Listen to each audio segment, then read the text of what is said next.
mengenai kinetika reaksi. Ungkapan persamaan kinetika reaksi di mana laju reaksi adalah fungsi dari banyaknya zat yang bereaksi atau komposisi dari campuran reaksi, itu bisa dinyatakan dalam bentuk konsentrasi jika reaksinya adalah fasa cair, atau bisa juga dalam bentuk tekanan parsial reaktan atau tekanan parsial dari campuran reaksi jika reaksinya adalah fasa gas.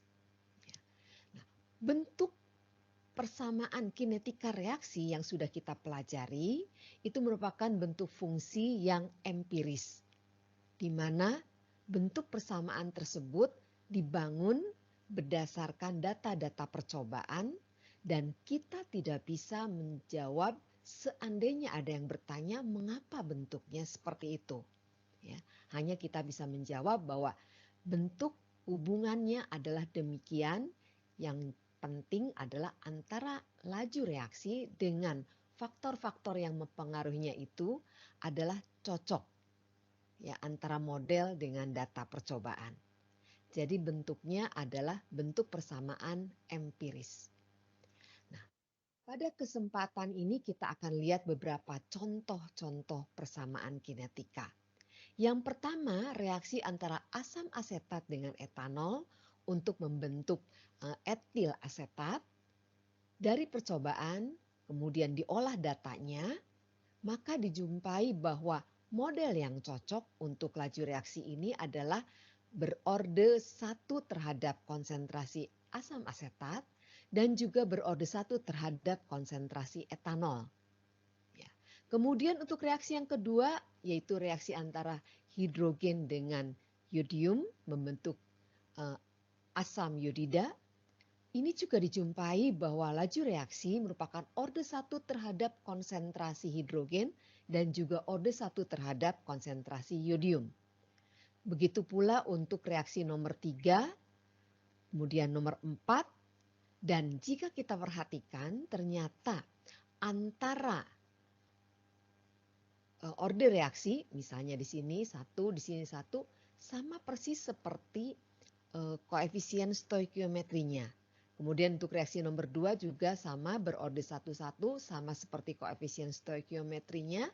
Tetapi untuk nomor 3 ini di sini koefisien stoikiometrinya 2, di sini berorde 1. Ya. Kemudian untuk reaksi yang nomor 4 reaksi oksidasi nitrogen monoksida ini berorde 2 terhadap NO dan juga berorde 1 terhadap oksigen. Di mana orde reaksi ini persis seperti koefisien stoikiometri reaksinya. Tetapi untuk reaksi nomor 5, di mana hidrogen bereaksi dengan brom, ini merupakan reaksi yang mirip atau analog dengan hidrogenasi yodium. Kebetulan juga yodium dan brom adalah juga satu golongan yaitu halogen. Nah, di sini tampak bahwa persamaan kinetikanya tidak sesederhana pada reaksi hidrogenasi yodium. Ya. Nah, bentuk persamaan kinetikanya cukup kompleks, jadi ada bagian pembilang, kemudian ada bagian penyebut. Nah, mengapa demikian? Nah, sebenarnya persamaan-persamaan kinetika ini diperoleh dengan cara mengolah data percobaan, kemudian dicocokkan dengan model yang dibangun dan ternyata cocok begitu ya. Oke. Jadi untuk reaksi nomor 1 sampai dengan 4 merupakan bentuk fungsi pangkat persamaan kinetikanya. Atau bentuk umumnya adalah seperti ini, di mana laju reaksi adalah berbanding dengan konsentrasi dipangkatkan dengan bilangan-bilangan yang kita sebut dengan orde reaksi. Atau bentuk hukum pangkat ini bisa juga disebut dengan power law.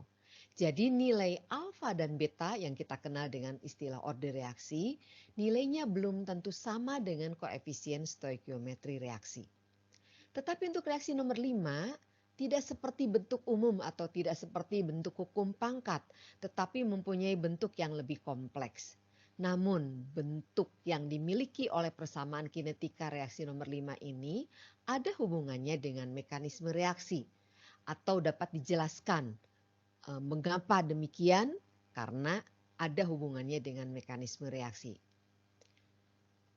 Persamaan kinetika yang demikian kita sebut dengan persamaan kinetika yang mekanistik. Sementara yang seperti hukum pangkat tadi itu adalah persamaan kinetika yang empiris. Seperti yang sudah disebutkan sebelumnya, yang dimaksud dengan mekanisme reaksi itu adalah urutan atau tahap-tahap reaksi elementer yang dialami oleh reaktan atau reaktan-reaktan sampai akhirnya menjadi atau menghasilkan produk-produk reaksi. Apa yang disebut dengan reaksi elementer?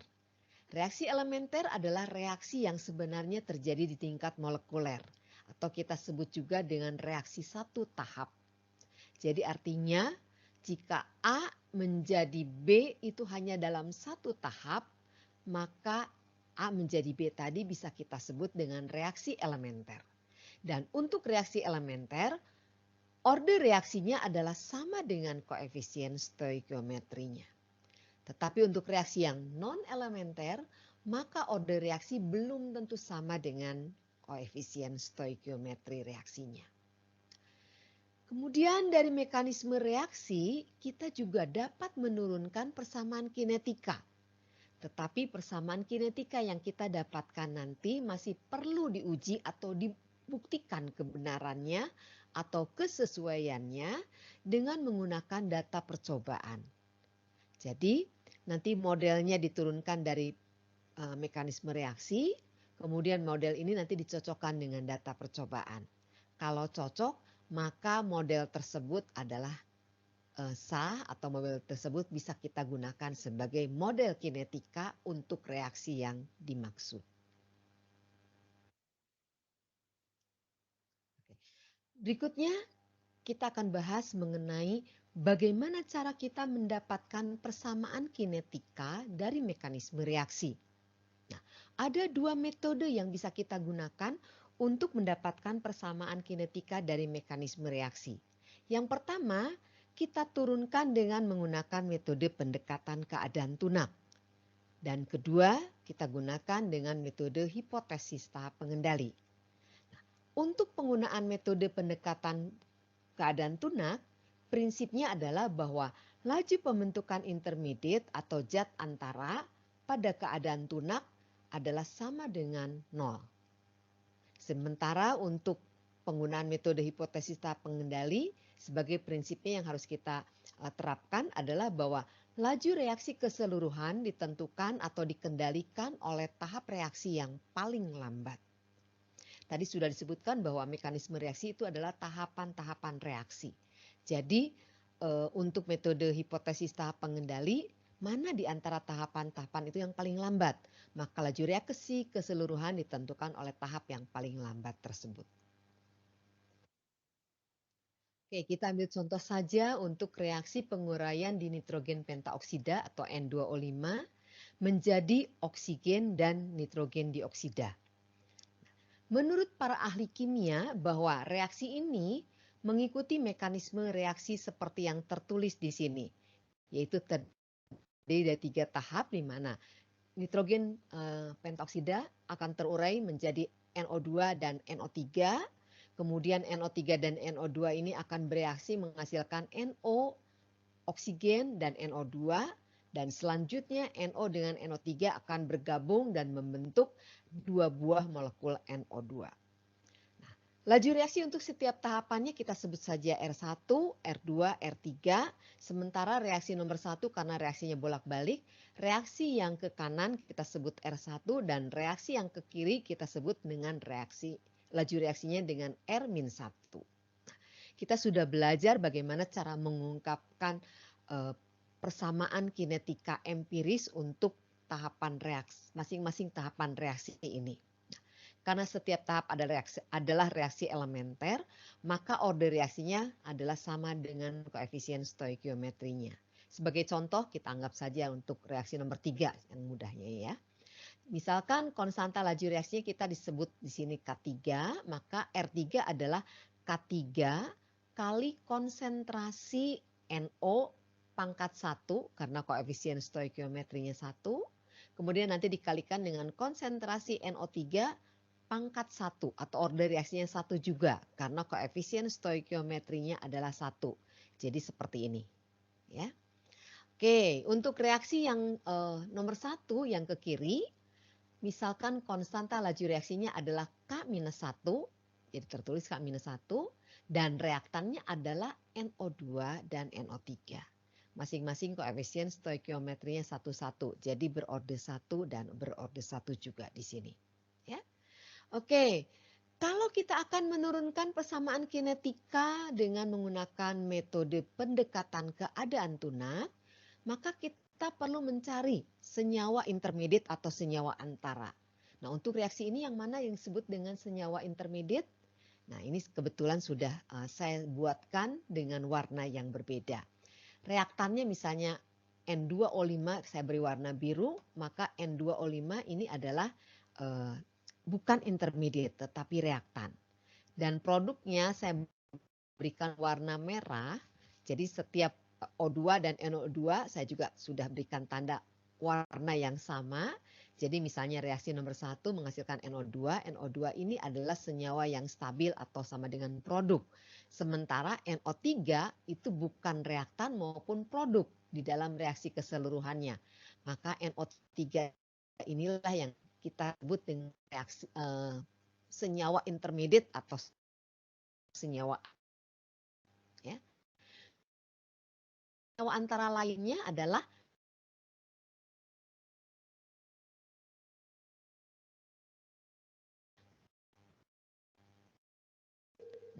maka kalau kita akan menggunakan metode pendekatan dan tunak, maka pembentukan NO3 dan laju pembentukan NO pada keadaan tunak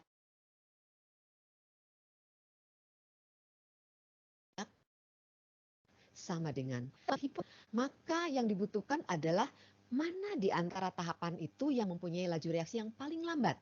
Kebetulan reaksi ini sudah disebutkan bahwa menurut para peneliti tahapan yang paling lambat adalah reaksi nomor 2. Nah, nanti kalau menggunakan metode hipospidali, maka reaksi keseluruhan ini atau laju reaksi untuk reaksi yang keseluruhan berarti ini ditentukan oleh tahap yang paling lambat atau tahap nomor 2 ini. Oke, mari kita turunkan persamaan kinetika dengan menggunakan metode pendekatan keadaan tunak terlebih dahulu. Oke, kita akan mulai dengan metode pendekatan keadaan tunak. Jadi kita akan menurunkan persamaan Permisi Pak, untuk menggunakan pendekatan videonya keadaan tidak tunak. kelihatan Pak. Persamaan laju reaksi untuk reaksi yang kita tinjau ini boleh dinyatakan dengan laju pembentukan oksigen. Halo? Atau bisa juga kita nyatakan dengan laju pembentukan NO2 Permisi atau Pak. dengan N2O5. Boleh pilih salah satu. Tetapi dalam hal ini saya memilih laju pembentukan oksigen. Mengapa demikian? Karena kalau diperhatikan di dalam mekanisme reaksi ini, N2O5 tertulis 1 kali. Kemudian NO2 tertulis di 1, 2, 3, 4 kali. Sementara O2 tertulis 1 kali di Permisi reaksi Bu nomor. atau Pak. Jadi yang tertulis paling sedikit N2O, Videonya N2. tidak kelihatan. Kemudian saya harus memilih salah satu dari itu dan Permisi saya Bu atau Pak. Videonya tidak kelihatan Pak atau Bu. Sekalipun kita tulis 1 kali, Ya, apa? sebenarnya terlibat di dalam 2 reaksi, yaitu Videonya tidak terlihat Bu. sebagai reaktan dan Pawan reaksi lepas gimana ya? sebagai produk. Ya, jadi Pawannya dalam 2 ada di reaksi. kampus soalnya. Bentar. Jadi saya memilih laju pembentukan O2. Boleh juga kan? Oke, laju pembentukan O2 jadilah Sambil saya terlibat. mempelajari yang kalau dari saya. Kalau kita sebut konstanta laju reaksinya K2, maka K2 dikali dengan reaktannya. Reaktannya adalah NO3 pangkat 1 dikali dengan konsentrasi NO2 pangkat 1. Karena koefisien stoikiometrinya masing-masing pangkat 1. Adalah 1. Jadi order reaksinya masing-masing adalah 1. Ya. Oke, berikutnya kita akan coba selesaikan. Nah, pada keadaan tunak, karena metode pendekatan keadaan tunak, maka kita tinjau pada keadaan tunak. Laju pembentukan zat intermediate tadi sudah kita cari, yaitu NO3 dan NO. Itu sebabnya setelah persamaan laju reaksi kita tulis seperti ini, kita belum selesai. Mengapa? Karena laju reaksinya ditentukan oleh konsentrasi NO3. Sementara NO3 adalah zat intermediate atau zat antara, jadi tidak bisa diukur. Dia tidak stabil. Tetapi NO2 bisa diukur atau dia stabil, ya. Jadi ini harus kita ganti atau harus kita substitusi sehingga nanti menjadi bentuk konsentrasi senyawa-senyawa yang stabil, yaitu reaktan atau produk, ya. Oke, jadi pada keadaan tunak kita akan cari laju pembentukan NO3 itu sama dengan 0, ya. Laju pembentukan NO3 adalah sama dengan 0, di mana NO3 terlibat di dalam reaksi nomor 1 sebagai reaktan, sebagai produk, jadi tertulis di sini reaksi nomor 1 yaitu K1 kali N2O5 yang ke kanan. Kemudian di reaksi nomor 1 juga dia sebagai reaktan untuk reaksi yang ke kiri.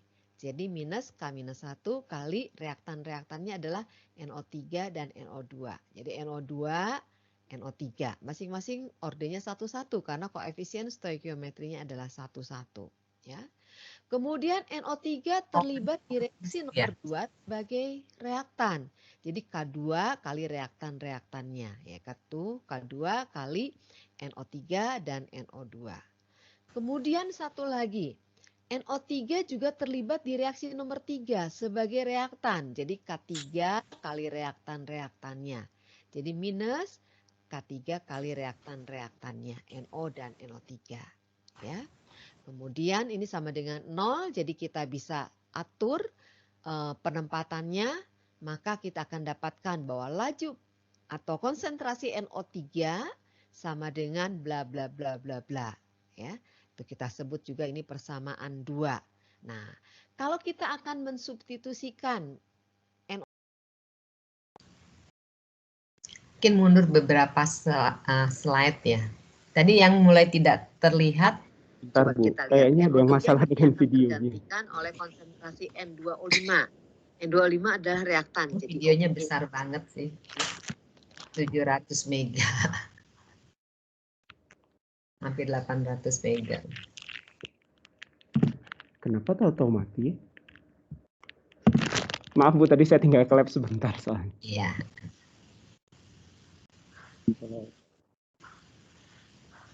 Hilangnya sejak menit ke berapa, Bu? Mahasiswa tadi sejak yang berapa? Soalnya saya nggak ini. Saya majukan.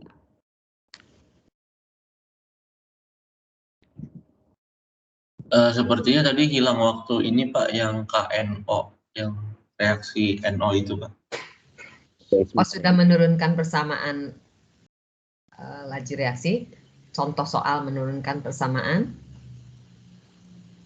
Begitukah? Iya Bu, yang udah sampai soal seperti tadi Bu yang contohnya. Ya, contoh reaksi. Oke. Kalau ini tuh namanya slide nomor berapa ya ini ya? Nggak kelihatan nomornya, bentar. Sampai sini? Menit ke-4 kira-kira 4:20. Menit. Di sini udah kelewat, Bu. Ini udah terlihat videonya. Nah, sedikit sebelum ini. Oke. Satu slide barangkali sebelum ini. Nah, ini ya. Ini aja dari awal ini. Iya, Bu. Ya, ini aja, Wan. Tertinggalnya lumayan, maaf. Nggak ada tunak terlebih dahulu. Sudah terdengar? Sudah sebenarnya. Ya, sudah terdengar, Pak. Dengan metode Cuman maju satu slide, mundurkan satu slide. Persamaan kinetika dengan menggunakan metode pendekatan keadaan tunak. Persamaan laju reaksi untuk reaksi yang kita tinjau ini boleh dinyatakan dengan laju pembentukan oksigen. Atau bisa juga kita nyatakan dengan laju pembentukan NO2 atau laju pengurangan N2O5. Boleh pilih salah satu. Tetapi dalam hal ini saya memilih laju pembentukan oksigen. Mengapa demikian? Karena kalau diperhatikan di dalam mekanisme reaksi ini, N2O5 tertulis satu kali.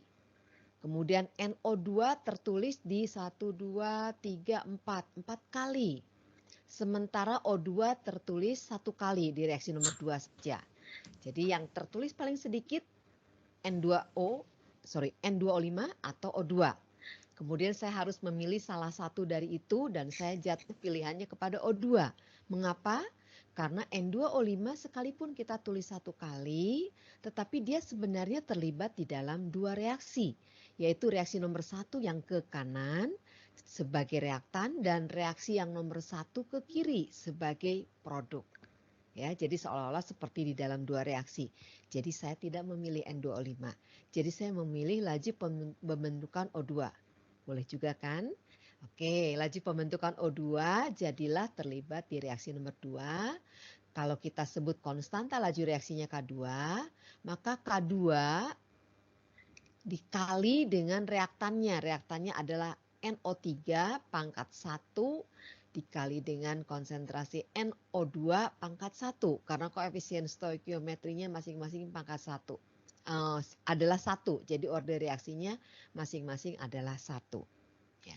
Oke, berikutnya kita akan coba selesaikan. Nah, pada keadaan tunak, karena metode pendekatan keadaan tunak, maka kita tinjau pada keadaan tunak. Laju pembentukan zat intermediate, tadi sudah kita cari yaitu NO3 dan NO. Itu sebabnya setelah persamaan laju reaksi kita tulis seperti ini, kita belum selesai. Mengapa? Karena laju reaksinya ditentukan oleh konsentrasi NO3. Sementara NO3 adalah zat intermediate atau zat antara, jadi tidak bisa diukur. Dia tidak stabil. Tetapi kalau NO2 bisa diukur atau dia stabil, ya. Jadi ini harus kita ganti atau harus kita substitusi sehingga nanti menjadi bentuk konsentrasi senyawa-senyawa yang stabil, yaitu reaktan atau produk. Ya, oke. Jadi pada keadaan tunak kita akan cari laju pembentukan NO3 itu sama dengan 0. Ya, laju pembentukan NO3 adalah sama dengan 0, di mana NO3 terlibat di dalam reaksi nomor 1 sebagai reaktan, sebagai produk. Jadi tertulis di sini reaksi nomor 1 yaitu K1 kali N2O5 yang ke kanan. Kemudian di reaksi nomor 1 juga dia sebagai reaktan untuk reaksi yang ke kiri. Jadi minus K-1 kali reaktan-reaktannya adalah NO3 dan NO2. Jadi NO2, NO3. Masing-masing ordernya 1-1 karena koefisien stoikiometrinya adalah 1-1. Ya. Kemudian NO3 terlibat di reaksi nomor 2 sebagai reaktan. Jadi K2 kali reaktan-reaktannya. Ya, K2 kali NO3 dan NO2. Kemudian satu lagi, NO3 juga terlibat di reaksi nomor 3 sebagai reaktan. Jadi K3 kali reaktan-reaktannya. Jadi minus K3 kali reaktan-reaktannya, NO dan NO3. Ya. Kemudian ini sama dengan 0, jadi kita bisa atur penempatannya. Maka kita akan dapatkan bahwa laju atau konsentrasi NO3 sama dengan bla bla bla bla bla. Ya. Itu kita sebut juga ini persamaan 2. Nah, kalau kita akan mensubstitusikan NO3 ini ke sini, nah apakah kita periksa sudah cukup atau sudah sesuai atau sudah selesai? Coba kita lihat, NO3 nanti akan tergantikan oleh konsentrasi N2O5. N2O5 adalah reaktan, jadi oke, dia stabil. Kemudian K-1 kali NO2, ini juga produk, jadi stabil, jadi sudah oke. Kemudian ini juga sama, tetapi di sini masih ada NO. NO bukan reaktan maupun produk, jadi dia belum bisa diukur, karena dia bentuk yang tidak stabil. Jadi kalau persamaan 2 ini kita substitusikan ke persamaan 1 belum selesai. Kenapa? Karena akan mengandung konsentrasi NO. Dan NO adalah senyawa yang intermediate atau yang tidak stabil. Jadi sekarang kita harus cari laju pembentukan NO. Laju pembentukan NO sama dengan 0 karena NO adalah zat intermediate. Dan NO terlibat di reaksi nomor 2 sebagai produk dan reaksi nomor 3 sebagai reaktan. Ya, jadi nomor 2 berarti K2 kali NO3 kali NO2. Ini ya. Kemudian sebagai reaktan jadi minus K3 kali NO kali NO3. Oke, yang ini ya. K3 kali NO kali NO3 masing-masing berorde 1 karena koefisien stoikiometrinya adalah masing-masing 1. Oke, kemudian kita coba selesaikan, maka kita akan dapatkan bahwa nilai K3 kali NO sama dengan K2 kali NO2. Jadi kalau persamaan 3 ini kita substitusikan ke persamaan 2, nanti NO-nya tergantikan oleh NO2. Kemudian nanti hasil dari persamaan yang didapatkan kita substitusikan ke persamaan 1. Ya. Kita lihat berikutnya jadinya begini. Persamaan 3 substitusi ke persamaan 2 akan kita dapatkan seperti ini. Jadi hanya tinggal N2O5 dan NO2 itu kita sebut persamaan 4. Kemudian persamaan 4 kita substitusikan ke persamaan 1. Kita akan dapatkan bahwa laju pembentukan O2 adalah sama dengan ini gabungan konstanta-konstanta kali N2O5 atau konsentrasi N2O5. N2O5 adalah reaktan jadi bisa diukur. Jadi persamaan kinetikanya sudah selesai seperti ini. Atau kalau konstanta ini kita gabungkan, kita akan dapatkan persamaan kinetika seperti yang di bawah ini. Laju pembentukan O2 sama dengan K kali N2O5.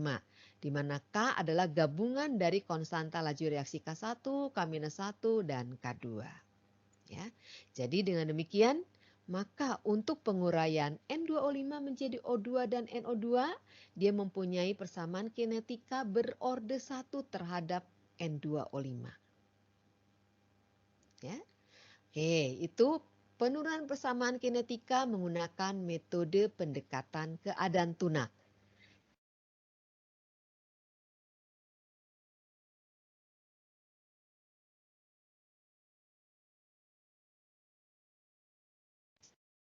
Reaksinya saya tuliskan kembali di atas ini ya. Oke, kita boleh menyatakan persamaan kinetika dalam bentuk laju pembentukan O2 atau laju pembentukan NO2 atau laju pengurangan N2O5. Saya akan kembali menggunakan laju pembentukan O2. Ya. Jadi untuk metode hipotesis tahap pengendali prinsipnya bahwa laju reaksi keseluruhan ditentukan oleh tahap yang paling lambat. Tahap paling lambat adalah reaksi yang nomor 2. Kebetulan juga ini laju pembentukan O2 ada di sini. Laju pembentukan O2 adalah K2 kali konsentrasi NO3 kali konsentrasi NO2. Oke, ya. Nah, jadi seperti ini. Nah, reaksi 1 dan reaksi 1 dan reaksi 3 akan berlangsung cepat. Karena yang lambat adalah reaksi 2, berarti reaksi-reaksi lainnya nomor 1 dan nomor 3 adalah cepat. Ya. Jadi reaksi nomor 1 cepat karena dia bolak-balik, maka dia akan mencapai kesetimbangan. Dan kalau mencapai kesetimbangan berarti laju reaksi ke kanan sama dengan laju reaksi yang ke kiri. Oke, seperti itu. Ini laju reaksi yang ke kanan K1 kali N25. Laju reaksi ke kiri adalah K-1 kali NO3 dan kali NO2. NO2 kali NO3. Ya. Ini kita susun. Dapat persamaan 2. Kemudian persamaan 2 ini kita substitusikan ke persamaan 1. Nah, ini ada NO2, ada NO3. Jadi nanti ini kita ganti dengan ini. Maka akan kita dapatkan persamaan kinetikanya sama. Berorde 1 terhadap N2O5 dan nilai K-nya saya sebutkan saja K aksen, di mana K aksennya merupakan gabungan K2 kali K1 dibagi K-1. Ya. Jadi dengan menggunakan kedua metode, baik metode hipotesis tahap pengendali atau metode pendekatan keadaan tunak, sama-sama akan memberikan persamaan kinetik bahwa laju penguraian N2O5 menjadi oksigen dan NO2 adalah reaksi berorde 1 terhadap N2O5. Ya. Tetapi ada yang sedikit mengganjal, konstanta laju reaksinya agak berbeda. Tadi K dan yang kedua ini adalah K aksen. Apa sih bedanya? Oke, kita akan coba bandingkan. Ya. Nah, dengan menggunakan metode pendekatan keadaan tunak, kita dapatkan bahwa konstanta laju reaksinya adalah gabungan K1, K-1, dan K2 seperti ini. Dan untuk yang menggunakan metode hipotesis tahap pengendali, nilai K-nya adalah K aksen seperti ini. Agak berbeda, ya. Kenapa berbeda walaupun ordernya sama-sama orde 1 terhadap N2O5? Oke, kita coba bahas. Metode kedua, kita menggunakan anggapan atau asumsi bahwa tahap 2 ini adalah paling lambat. Ya. Paling lambat berarti nilai K2 di sini ya, adalah sangat kecil. Atau dibandingkan dengan nilai konstanta laju reaksi elementer yang lain, K2 adalah yang paling kecil. Dan berarti juga dia akan lebih kecil dibandingkan dengan K-1. Jadi kalau kita coba terapkan ke persamaan ini, K2 ini bernilai kecil dibanding K-1, maka K-1 ditambah 2 kali K2, maka akan sama saja dengan hampir sama nilainya dengan K-1. Ya, jadinya begini. Jadi yang bawah kita ganti saja dengan K-1 saja, maka akan tampak seperti ini. Jadi sebenarnya dengan menggunakan kedua metode ini sama-sama. Ya, nilai berorder reaksi 1 dan mempunyai konstanta laju reaksi yang sebenarnya sama. Hanya nilai K2-nya terlalu kecil dibandingkan K-1, jadi kita abaikan di bagian penyebut ini nilai K2-nya. Ya, jadi sebagai contoh misalnya saya punya uang 1 juta ditambah dengan 2 kali 1000. Jadi kalau ditanya berapakah uang yang ada di dompetmu? Nah, maka saya akan menjawab 1 juta 2000. Rasanya kurang enak ya, 1 juta 2000. Ini orang pelit amat sih, 2000 saja sampai dihitung. Nah, biasanya kalau ditanya di dompetnya ada uang berapa? Maka akan dijawab 1 juta. 2000-nya nggak disebutkan. Nah, jadilah seperti itu. Ya, jadi misalnya ini 1 juta, ini yang 1000, jadi sebut saja jutaannya, ribuannya nggak disebutkan. Jadi analoginya kurang lebih seperti itu. Ya. Oke, jadi dengan kedua metode tadi, yaitu metode pendekatan keadaan tunak atau menggunakan metode hipotesis tahap pengendali, kita bisa menurunkan persamaan kinetika dari mekanisme reaksi. Ya. Oke, sampai situ ada pertanyaan? Mudah-mudahan bisa ditangkap. Uraiannya tidak terlalu susah. Menurunkan persamaan kinetikanya juga tidak terlalu susah. Persamaan matematika biasa. Hanya kita tinggal memindah-mindahkan antara kali, bagi, tambah, kurang saja. Jadi kita bisa simpulkan demikian. Ya, bahwa dari perkiraan atau hipotesis mekanisme reaksi, kita dapat menurunkan model-model persamaan kinetika reaksi kimia. Ya, tadi ada 3 tahap, tahap 1, 2, 3. Misalnya tidak disebutkan tahapannya yang lambat yang mana, maka kita bisa menggunakan metode pendekatan keadaan tunak. Tetapi untuk reaksi yang tahapannya banyak, maka kita akan mendapatkan persamaan matematika yang cukup kompleks, menurunkannya juga tidak terlalu sederhana, maka biasanya metode pendekatan keadaan tunak kurang disukai. Jadi kita bisa menggunakan metode hipotesis tahap pengendali. Tetapi perlu diingat, kalau menggunakan metode hipotesis tahap pengendali, maka harus ada tahap yang paling lambat. Dan jika mekanismenya yang diuraikan atau yang dikemukakan oleh peneliti tidak menyebutkan tahap mana yang lambat, maka kita harus berlaku adil bahwa setiap tahapan mempunyai kemungkinan dia adalah tahap yang paling lambat. Ya, jadi kalau misalnya terdiri dari 3 tahap seperti tadi, maka ada kemungkinan tahap 1 yang lambat, maka kita bisa turunkan persamaan kinetika kalau tahap 1 lambat. Kemudian kalau tahap 2 lambat, kita juga bisa menurunkan persamaan kinetika jika tahap 2 lambat. Dan jika tahap 3 lambat, maka kita pun bisa menurunkan persamaan kinetika untuk jika tahap 3 lambat. Nah, jadi kalau ada 3 berarti akan ada 3 persamaan kinetik dong. Jawabnya ya. Karena kita tidak tahu tahap yang paling lambatnya yang mana, maka kita harus adil dari setiap tahapan tadi berpotensi sebagai tahap yang paling lambat. Jadi nanti kita akan mendapatkan 3 persamaan kinetika. Kemudian kalau 3, yang mana yang benar? Nah, sekali lagi ya.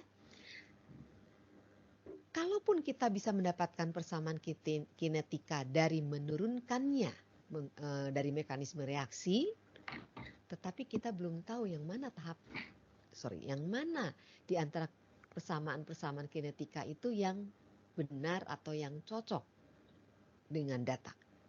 Maka kembali kita harus membuktikan kebenaran, kecocokan, kesesuaian dengan cara melakukan pengumpulan data percobaan, kemudian kita olah, kita cocokkan dengan model-model yang tadi sudah dibangun.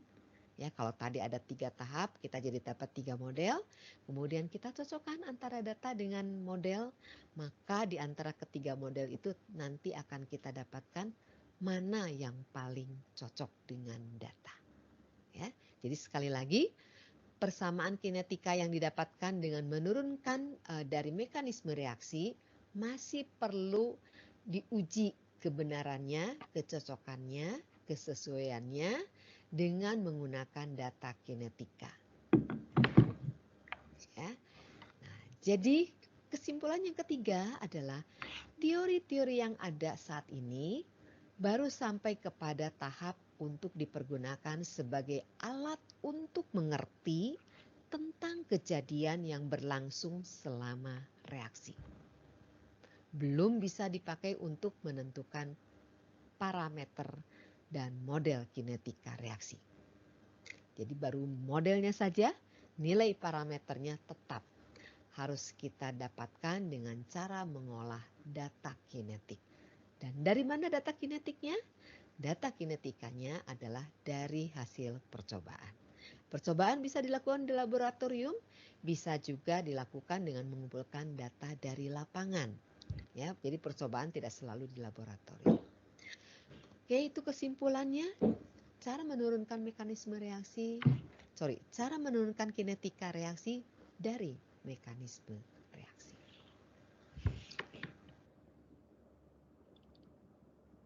Ya, jadi secara keseluruhan proses penentuan persamaan kinetika suatu reaksi kimia sebenarnya adalah seperti tergambar pada diagram ini. Ya. Jadi kita harus melakukan percobaan di laboratorium ataupun mengumpulkan data dari lapangan sehingga kita bisa mendapatkan data-data kinetik. Nah, samping itu bisa secara paralel kita juga melakukan hipotesis terhadap mekanisme. Ya, jadi memperkirakan mekanismenya seperti apa. Nah, dari mekanisme reaksi kita bisa menurunkan model kinetika. Kemudian model ini kita cocokkan dengan data kinetik. Seandainya cocok, maka laju reaksi bisa kita dapatkan. Karena berdasarkan mekanisme, maka persamaan laju reaksinya bisa kita namakan persamaan laju reaksi yang mekanistik. Nah, tetapi seandainya belum cocok atau tidak cocok, berarti dugaan kita, hipotesis kita kurang tepat. Maka kita lakukan hipotesis yang berikutnya. Nah, dari hipotesis misalnya yang kedua, dapat model kedua, kemudian kita cocokkan kembali dengan data kinetik. Kalau belum juga cocok, maka kita lakukan hipotesis tahap yang ketiga. Kemudian demikian seterusnya sampai akhirnya kita bisa mendapatkan model kinetika yang cocok dengan data kinetikanya. Ya. Begitu seterusnya, kira-kira demikianlah aktivitas kita untuk mendapatkan persamaan kinetika dari mencocokkan model mekanistik dengan data kinetik yang diperoleh dari lapangan. Mudah-mudahan diagram ini menolong kita di setiap melakukan aktivitas untuk mendapatkan persamaan kinetika.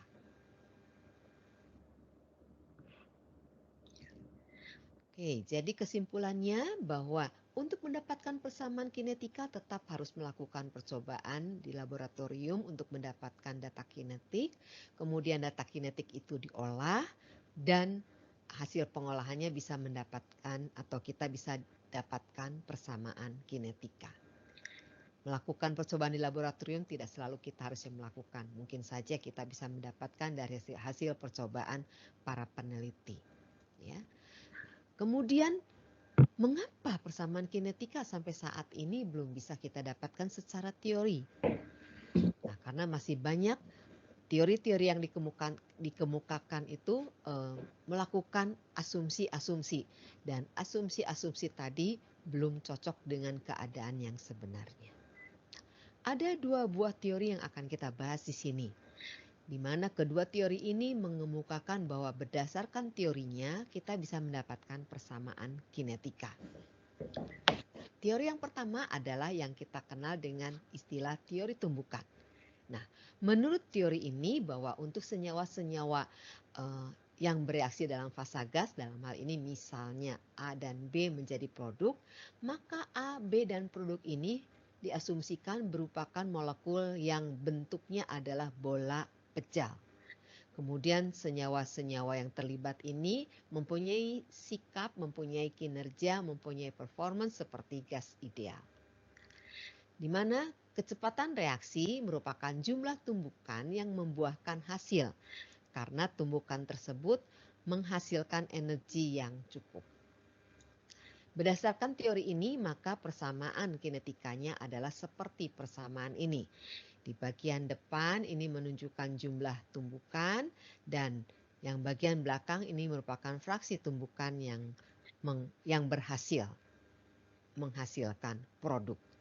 Ya, besaran-besaran yang terlibat di sini kalau dimasukkan nilainya nanti akan menjadi satu nilai numerik. Jadi dengan demikian maka persamaan kinetika dan parameternya didapat berdasarkan teori tumbukan ini. Ya. Ini uraian dari masing-masing parameternya. Dan teori yang kedua adalah teori molekul teraktifkan atau teori keadaan transisi. Jadi misalnya A dan B akan menghasilkan produk, dikatakan bahwa sebelum jadi produk itu akan menjadi molekul transisi yang aktif. Nah, bagaimana cara mendapatkan atau bisa berhasil menjadi AB yang aktif ini? Teorinya demikian, bahwa misalkan A dan B atau reaktan-reaktan memiliki energi sebesar ER. Nah, ini bertumbukan akan menghasilkan energi. Seandainya energi yang didapatkan sehingga cukup atau menjadi E bintang sehingga menjadi cukup untuk menjadi molekul yang aktif, maka molekul yang aktif ini nanti bisa menghasilkan produk. Jadi sekali lagi, reaktan-reaktan ini harus mendapatkan energi dari hasil tumbukannya sampai sebesar nilai EA. Itu yang kita kenal dengan energi aktivasi. Dan kalau energinya sampai di sini, maka dia akan menghasilkan produk, dan produk ini jika memiliki energi lebih rendah dari reaktan, maka reaksi dikenal dengan istilah reaksi eksoterm. Ya, dan delta H-nya adalah negatif karena delta H itu adalah energi produk dikurangi energi yang dimiliki oleh reaktan. Tetapi jika produk ini memiliki energi yang lebih tinggi dari energi yang dimiliki oleh reaktan, sehingga delta H-nya adalah positif, maka itu yang kita kenal dengan reaksi endoterm. Menurut teori molekul teraktifkan ini adalah persamaan kinetik seperti ditampilkan di sini. Dan jika besaran-besaran ini memiliki nilai, maka parameter kinetik bisa kita dapatkan. Demikian kira-kira uraian dari setiap besaran-besaran yang terlibat di dalam persamaan kinetik tadi. Demikian yang bisa disampaikan untuk materi tentang mekanisme reaksi. Semoga bisa dipahami dan semangat untuk mendapatkan ilmu tentang mekanisme reaksi sampai kita mendapatkan persamaan kinetik dari mekanisme reaksi tersebut. Terima kasih, sampai jumpa pada topik yang akan datang. Oke, ya kira-kira itu materi dari bab tentang mekanisme reaksi. Apakah ada pertanyaan dari uraian tadi?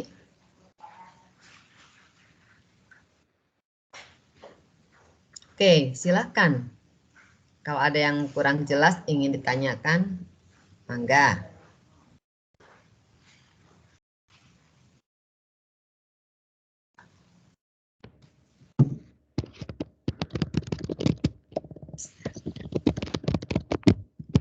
Adakah? Oh, yang nggak masuk Fatimah 1 orang. Ya. Oke, yang lain Haidar Muhyiddin. Bagaimana Haidar? Sejauh ini masih jelas Ibu. Jelas. Coba memproses juga Bu. Yang 2 metode tadi. Gita Lutfi. Saya juga tanya.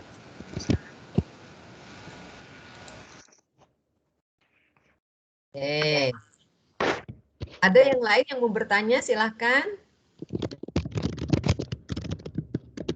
Eni Wahyu. Eni, Iya Bu, gimana? belum ada Saya pertanyaan. ikuti. Iya Bu. Fasa Atifah. Jelas Bu sejauh ini. Oke. Nah, biasanya yang saya sering temukan itu kan menurunkan persamaan kinetika dari mekanisme yang kalau mekanismenya sudah diketahui, kita diminta menurunkan persamaan kinetika.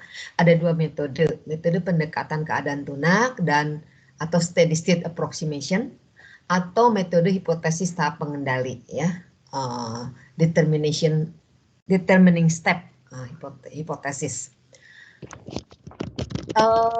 Kalau pendekatan keadaan tunak, prinsipnya, saya kembalikan lagi ingatkan, prinsipnya adalah bahwa laju pembentukan intermediate sama dengan 0 pada keadaan tunak.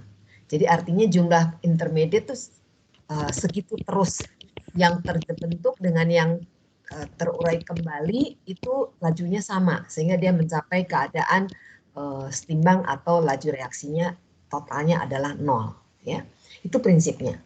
Kalau hipotesis tahap pengendali berarti di dalam tahapan itu harus ada salah satu paling lambat. Kalau tahapannya ada 3, dari 3 itu 1 paling lambat. Kalau paling itu pasti 1. Namanya kalau lambat bisa banyak. Tapi kalau paling lambat berarti hanya 1. Ya, karena suka ada yang bertanya, Bu, bagaimana kalau yang paling lambatnya ada 2? Namanya bukan paling lagi. Ya, kalau paling itu di antara 2 tadi mana yang lebih lambat di antara mereka gitu ya. Kalau misalnya ada 2 yang paling lambat, pasti yang namanya paling 1. Jadi di antara 2 itu mana yang paling lambat atau mana yang benar-benar lebih lambat dibandingkan yang lainnya begitu ya. Nah, jadi kita harus mencari yang paling lambat. Nah, karena tidak disebutkan misalnya ya dalam mekanisme tidak disebutkan tahapan ini yang paling lambat, maka bolehkah kita menurunkan persamaan kinetikanya dari mekanisme reaksi dengan metode hipotesis tahap pengendali? Jawabnya boleh. Karena tidak tahu yang lambat yang mana, maka perlakukanlah semuanya. Jika tahap 1 lambat, kita turunkan dapat 1 persamaan kinetik.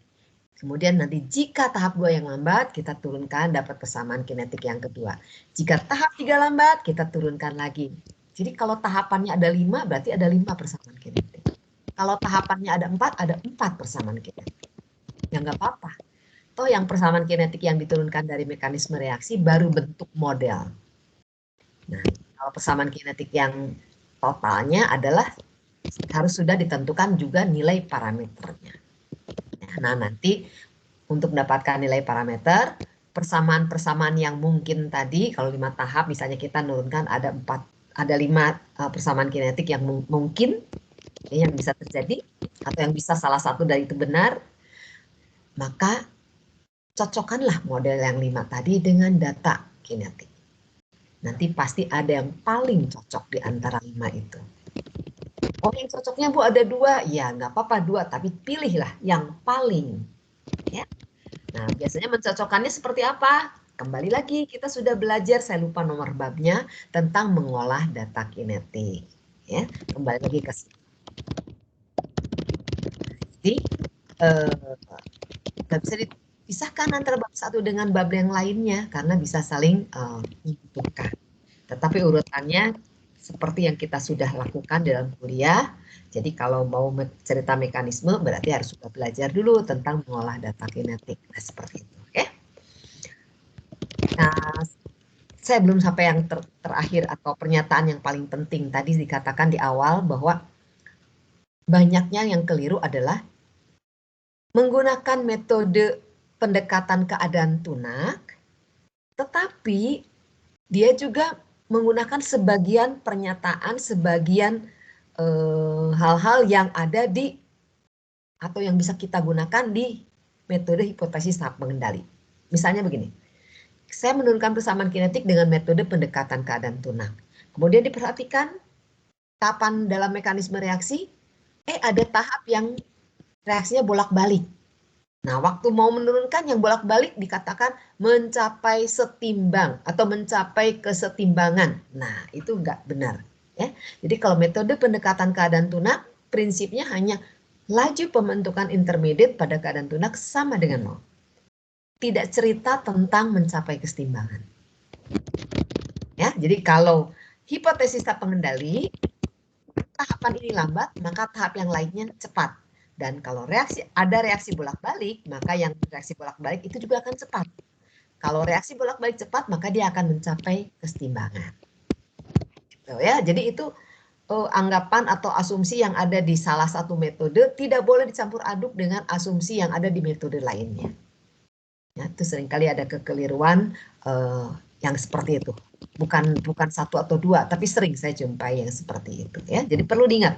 Makanya saya mengatakan prinsipnya, nah gitu ada di slide nomor sekian ya, dikatakan prinsipnya, nah, itu sangat saya tekankan, maksudnya adalah supaya tidak mencampur adukan, ya di slide nomor 7.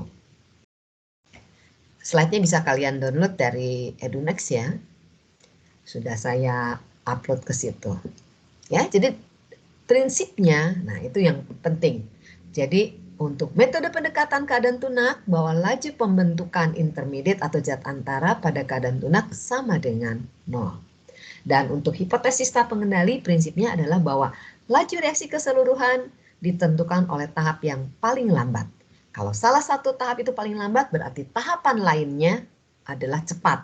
Dan kalau dijumpai ada salah satunya adalah reaksi bolak-balik, maka reaksi bolak-balik itu juga akan berlangsung cepat dan mencapai kesetimbangan. Ya, itu saya prinsipnya. Oke, ada pertanyaan sebelum kita lihat ke contoh soal atau kita lihat soal-soal yang ada di slide di belakangnya.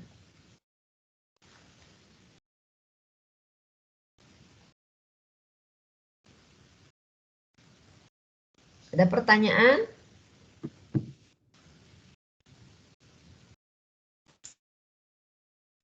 Kalau slide ada soal-soal, ini saya coba share.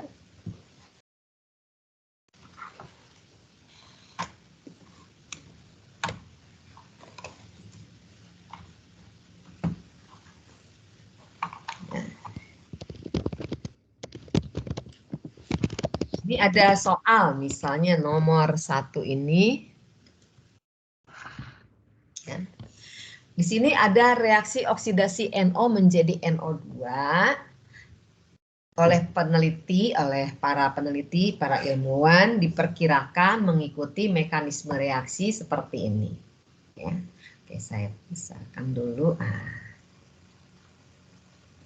Mengikuti persamaan mekanisme reaksi seperti ini. Ya. Jadi tahapannya adalah tahap pertama bahwa NO, 2 buah molekul NO akan bertumbukan dan membentuk N2O2.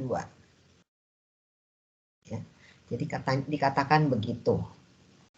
Nah, kemudian setelah jadi N2O2, dia akan teroksidasi atau bereaksi dengan oksigen membentuk NO2.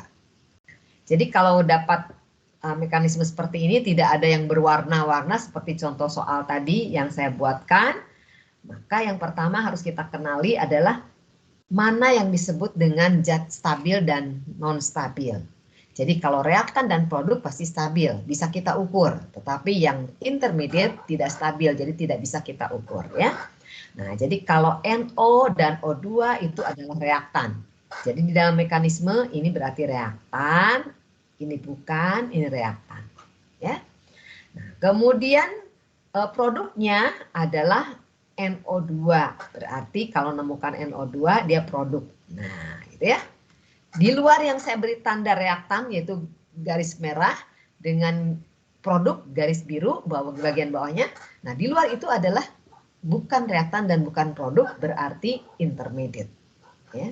Jadi dengan demikian intermediate-nya adalah N2O2.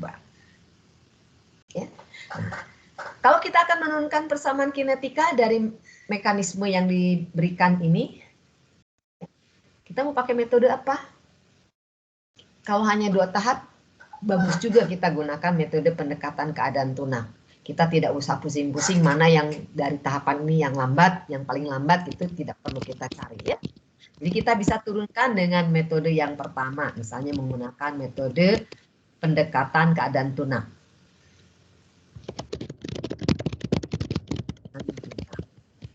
Ya.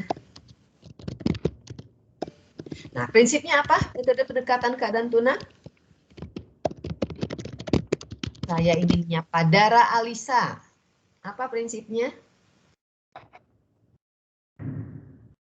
Laju yang intermediate sama dengan 0, Bu. Ya, laju pembentukan intermediate sama dengan 0. Jadi R dari N2O2 ya, itu adalah sama dengan 0. Apa saja? N2O2 ini terlibat di reaksi nomor 1. Kalau ini kita sebut K1, yang bagian ke kirinya K-1, yang ini K2 ya. Jadi pembentukan N2O2 berarti reaksi nomor 1 yang ke kanan. Berarti ini tanda kurung ini bisa konsentrasi, bisa tekanan parsial ya. Nah, karena ininya ada 2, jadi reaksinya berorde 2. Kemudian untuk reaksi yang ke kiri, nah, kebalikannya berarti K-1 ya. K-1 dikali konsentrasi si N2O2, pangkatnya cukup 1 karena di sini 1 ya. Kemudian dia sebagai reaktan atau terurai berarti minus lagi, di reaksi nomor 2 berarti K2 kali dengan N2 yang dikali dengan konsentrasi O2 ya. N2O2 1, di sini 1 berarti ordenya juga sama 1, 1. Nah, sekarang kita kumpulkan ya nanti. Nah, oke, ada yang kurang. Tadi persamaan kinetikanya boleh dinyatakan dalam min R dari NO, boleh dinyatakan dalam min dari R dari O2, atau bisa dinyatakan dalam laju pembentukan NO2. Ya, boleh pilih yang mana. Ya. Kaitannya bagaimana antara ketiganya? Antara ketiganya bagaimana kaitannya? Di awal-awal waktu belajar konsep dasar kinetika reaksi sudah saya sebutkan. Ini koefisiennya. Ya. Jadi laju R NO kalau dibagi dengan 2 nilainya akan sama dengan RO2 kalau dia bagi 1 akan sama nilainya dengan ini min ya. Plus R NO2 kalau dibagi dengan 2. Ya. Nah, ini koefisien stoikiometrinya kalau menurut menurut reaksi 2NO ditambah 1O2 tambah 2NO2 ya. Kita jangan pakai jadi setengah karena kalau setengah apalagi di mekanisme reaksi pasti tidak ada koefisien stoikiometri yang tidak bulat. Masa setengah molekul kan nggak begitu ya. Ini jadi kalau kalian mau pakai O2 boleh, pakai NO boleh, pakai NO3 juga boleh. Ya, nanti hubungannya adalah seperti ini. Ya, antara yang satu dengan yang lain. Nah, saya mau pakai yang R-nya apa? Ya, mau NO min R NO min R O2 atau plus NO2. Nah, Yang paling gampang saya sukanya adalah ini. Ya.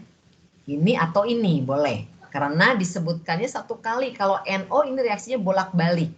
Jadi kita bisa pakai, kalau pakai O2 berarti min RO2. Ya. Itu ada di reaksi nomor 2 berarti K2 kali N2O2 kali O2. Nah, gitu ya. Tapi kalau mau pakai plus, pakai plus NO2 juga boleh. Ini R-nya kok kayak N. Ya. Nah, ini juga boleh. Nah, tapi ini jadinya plus. Ya. Nah, hubungannya tadi kalau O2 dibagi 1 sama dengan NO2 dibagi 2. Jadi artinya RO2 itu adalah setengah dari RNO2. Gitu kan? Ya. Jadi kalau mau ditulis gini boleh, tapi jadinya begini. K2 kali N2O2 kali O2. Kok kenapa Bu itunya 2 kali? Nah ini kan sebenarnya mirip dengan begini. Nah ya kan sama begitu ya. Jadi laju pembentukan NO2 yang pertama, yang depannya ada garis biru tadi. Kemudian laju pembentukan NO2 yang kedua, nah terus jadi sama-sama NO2, jadi kita jumlahkan jadi ada 2 gitu ya. Oke, nah saya lebih suka yang ini O2 karena ini mungkin jadi membuat bingung, tanda 2-nya takut keliru, padahal sebenarnya bisa lihat ke atas ini ya, bisa lihat ke sini boleh. Tapi kalau takut keliru ya udah lebih baik yang O2 karena kebetulan 1. Nah, kalau sampai sini saja ini belum selesai atau tidak bisa disebut persamaan kinetik seperti ini. Kenapa? Karena O2 bisa diukur karena dia adalah reaktan, tetapi N2O2 tidak bisa diukur. Dia adalah intermediate. Jadi persamaan kinetika yang saya beri kotak hijau itu di atas belum selesai. Ya, kenapa? Karena dinyatakan laju reaksi sebagai fungsi dari N2O2 dan N2O2 tadi tidak bisa diukur. Ya, jadi kita harus cari N2O2 ini ganti supaya jadi NO2 dan atau O2 dan atau NO gitu ya. Nah, sekarang kita gunakan makanya laju pembentukan N2O2 bla bla bla bla bla. Oke, sekarang kita kumpulkan nih bisa nih ya. Jadi K1 kali NO kuadrat ini jadinya K minus 1 bisa saya tambahkan begini, tambah K2 kali O2, nah ini kurung dikali dengan N2O2. Nah ya, jadi konsentrasi N2O2 sama dengan K1 kali NO kuadrat per jelek pembaginya. Nah, bisa jadi seperti itu. Ya. Jadi kalau N2O2-nya saya ganti dengan yang ini yang di kanan, boleh ya. Jadi misalnya ini 2 persamaan 2, yang ini persamaan 1. Jadi persamaan 2 kita substitusikan ke persamaan 1, nanti yang tertinggal adalah NO dan O2. Ya. Jadi kelanjutannya silahkan persamaan 2 substitusikan ke persamaan 1. Jadi nanti kita dapatkan laju reaksinya ini fungsi dari tinggal O2, konsentrasi O2 dan konsentrasi NOA. Ya, ini bisa dua-duanya bisa diukur reaktan. Itu ya, itu kalau penurunan persamaan kinetika menggunakan metode pendekatan keadaan tunak. Bagaimana kalau menggunakan metode hipotesis tahap pengendali?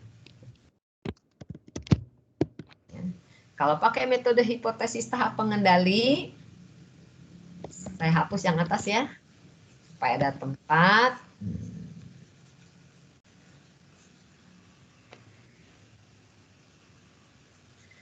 Nah, kalau menggunakan metode hipotesis tahap pengendali, mesti ada tahu tahapan mana yang lambat. Nah, sementara ini nggak disebutkan tahap lambatnya. Jadi kalau tidak disebutkan, ya kita harus coba turunkan secara adil. Jadi kalau pakai yang B, metode hipotesis tahap pengendali.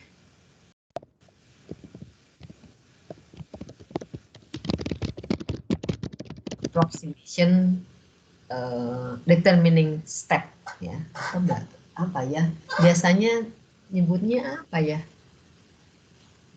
singkatannya saya lupa, udahlah nggak apa-apa ya, metode hipotesis tahap pengendali. Nah, jadi kita harus buat jadi misalnya B1. Jika tahap 1 atau reaksi 1 lambat atau paling lambat. Nah, kalau reaksi 1 paling lambat, ya, dia reaksi bolak-balik. Ya, reaksi bolak-balik, kalau lambat, maka begitu N2O2 terbentuk, dia boro-boro untuk balik jadi NO, karena laju reaksinya lambat tadi. Maka laju 2 ini, atau reaksi 2 cepat. Begitu N2O2 terbentuk, boro-boro balik lagi jadi NO. Langsung ditangkap oleh O2, diajak bereaksi oleh O2, membentuk NO2. Gitu ya. Jadi reaksi yang ke kirinya, ya, jadi reaksi ke kiri, saya tulis ini, reaksi ke kiri diabaikan, ya, atau sedikit yang terjadi, sehingga reaksi nomor 1 itu menjadi hanya NO jadi N2O2 saja. Ya. Jadi reaksi ke satunya jadi kita tinggal seperti itu. Jadi jika reaksi 1, misalnya R kali ya, reaksi 1 lambat, maka reaksi ke kiri diabaikan, jadi tinggal begitu. Ya. Dan laju reaksi ditentukan oleh tahap paling lambat, berarti saya bisa coba bikinnya gini, min R dari N. Ya. R adalah K1 kali NO kuadrat. Nah, NO-nya sekali jalan hilang 2 molekul. Ya, sekali jalan hilang 2 molekul. Jadi bisa saya tuliskan RNO-nya adalah begitu. Ya, jadi atau kita tulis seperti mana ya? Di sini ya. NO ditambah NO gitu ya, jadi N2O2. Nah, kayak gitu. Jadi nanti laju NO yang pertama K1 kali NO kali NO atau K1 kali NO kuadrat. Kemudian untuk NO yang kedua berarti ditambah gitu ya. Jadi nanti laju reaksinya adalah K1 kali NO kali NO gitu ya. Untuk yang NO yang pertama, kemudian yang ditambah untuk NO yang kedua. Jadi tambah K1 kali NO lagi. Nah, kalau dijumlahkan jadilah sama seperti yang ini yang di kiri, ya. Terus sampai sini, NO bisa diukur nggak?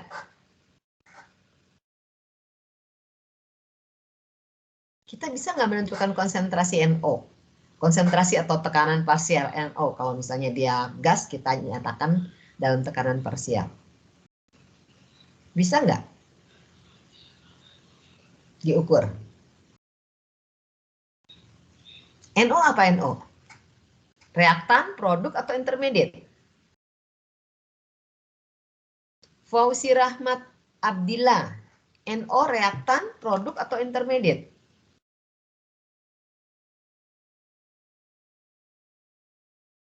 Fauzi?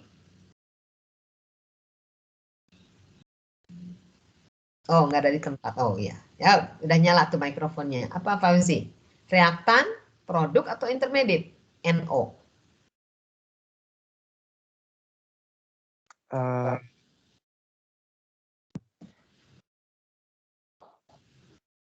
Intermediate ya, Bu. Intermediate. Nggak menyimak ya waktu penjelasan awal. Coba lihat lagi. Yang saya beri garis merah bawahnya apa?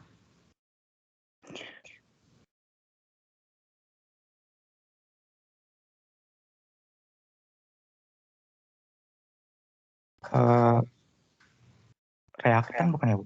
Nah, reaktan yang diberi garis bawah merah reaktan. Yang di bawah diberi garis bawah biru apa? Produk. Produk. Yang tidak diberi garis bawah tapi saya lingkari berarti bukan reaktan, bukan produk.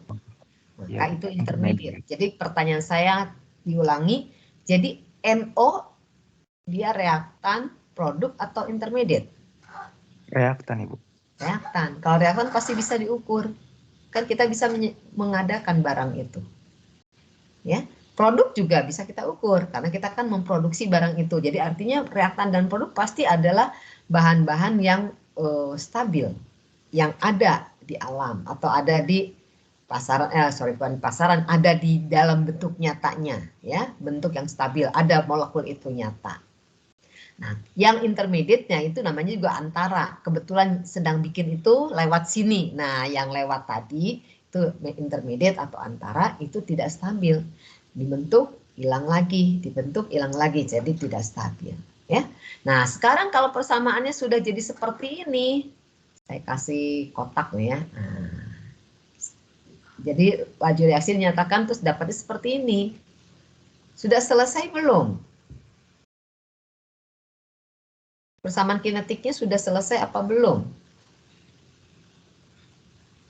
Febrina Valencia.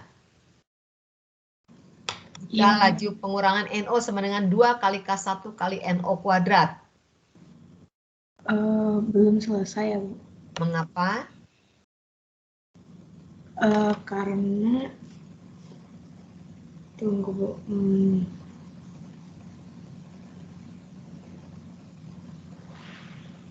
Boleh persamaan kinetik seperti ini gitu ya. Udah kan kalau selesai itu artinya inilah bentuk persamaan kinetiknya begitu.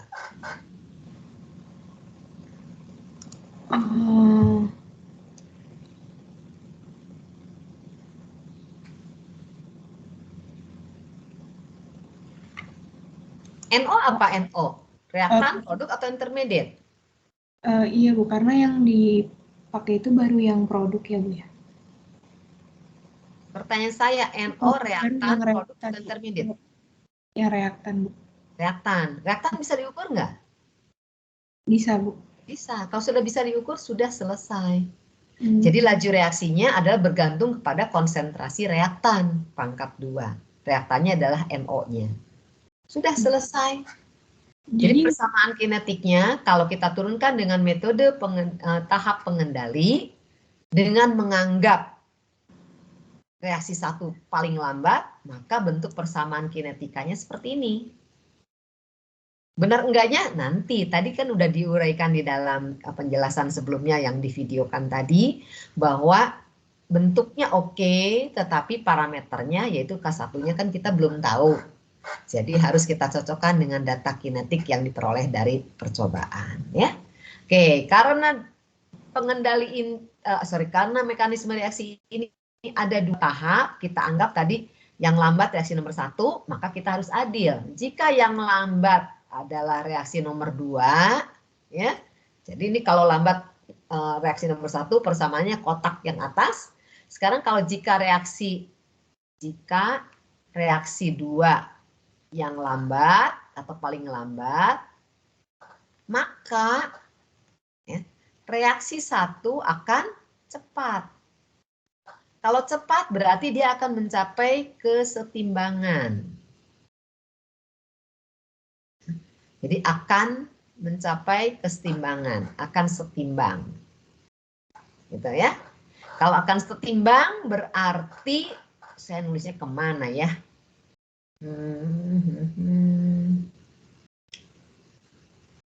Oke lah, kita cari. Ini kita hapus saja ya. Kita hapus. Bawain langsung. Tidak ada lagi tempat.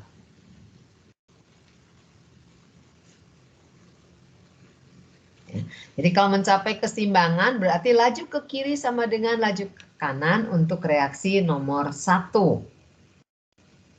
Ya. Berarti K1 yang ke kanan ya, K1 kali NO kuadrat itu sama dengan K-1 kali N2O2. Nah, reaksi ke kiri sama dengan reaksi ke kanan.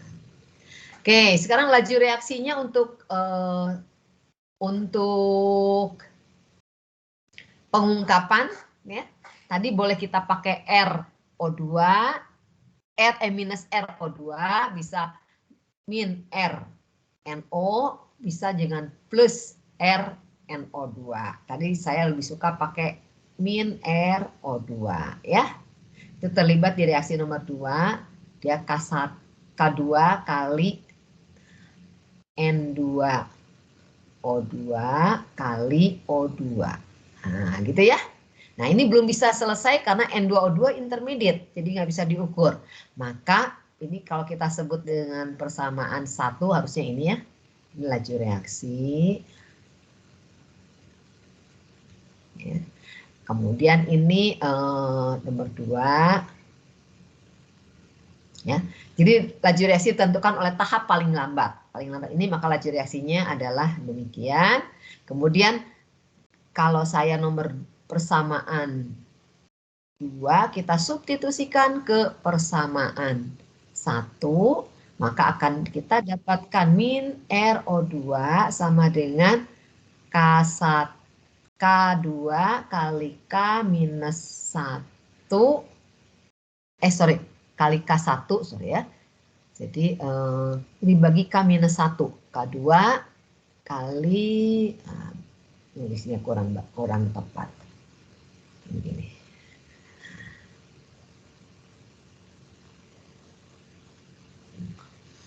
K1 per K minus 1, nah kemudian dikali dengan NO kuadrat kali O2. Nah, ya. Jadi NO2-nya kita ambil dari persamaan 2, kemudian K-1-nya pindahkan ke kiri. Ya, nah, maka dapatlah jadi seperti ini.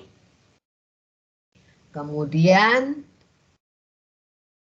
apakah sampai situ selesai persamaan kinetikanya? Kalau saya tuliskan jadi begini, min RO2, saya tulis saja jadi K, ya, nah, gabungan. Nah, sampai situ selesai. Ini persamaannya, persamaan kinetikanya. NO2, NO apa NO? Reaktan, produk, atau intermediate? Reaktan. Reaktan. O2? Reaktan juga. Nah, jadi sudah selesai, bisa diukur dua-duanya. Nah, cuman pasti ada yang bertanya, loh kok Bu, kalau reaksi 1 lambat dapat persamaan ini, kinetik 1. Kalau reaksi 2 yang lambat dapat persamaan kinetik yang kedua. Kok ada berbeda ya? Yang kedua tuh dipengaruhi oleh oksigen, kalau yang ke-1 tidak dipengaruhi oleh oksigen. Nah, ini baru model yang diduga, ya, baru model yang diduga. Jadi nanti kita tetap harus melakukan percobaan, mengumpulkan data kinetik, ya, mengumpulkan data kinetik, di mana reaktannya ada 2, ada O2, ada NO, kemudian cari laju reaksinya. Misalkan, ya, konsentrasi O2-nya misalnya kita tulis C1, ini C1. Kemudian nanti dapat R1, ya. Kemudian O2-nya jangan kita variasikan. Misalnya masih tetap C1 tapi NO-nya kita variasikan. Nah, gitu ya. Dapat lagi misalnya lajunya jadi R2. Kemudian ini banyak beberapa kali C1, ini C3 gitu ya, dapat R3 dan seterusnya. Banyak. Nah, berikutnya O2 yang divariasikan, misalnya begini, dapat R22 misalnya ya. Kemudian ininya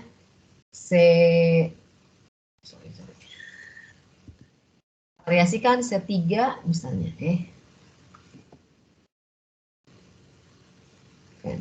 Ini C3, ininya masih tetap C2 ya. R232 misalnya. Ini C4, ini C2. Nah, jadi kita variasikan R42 ya. Jadi yang di sini adalah variasi O2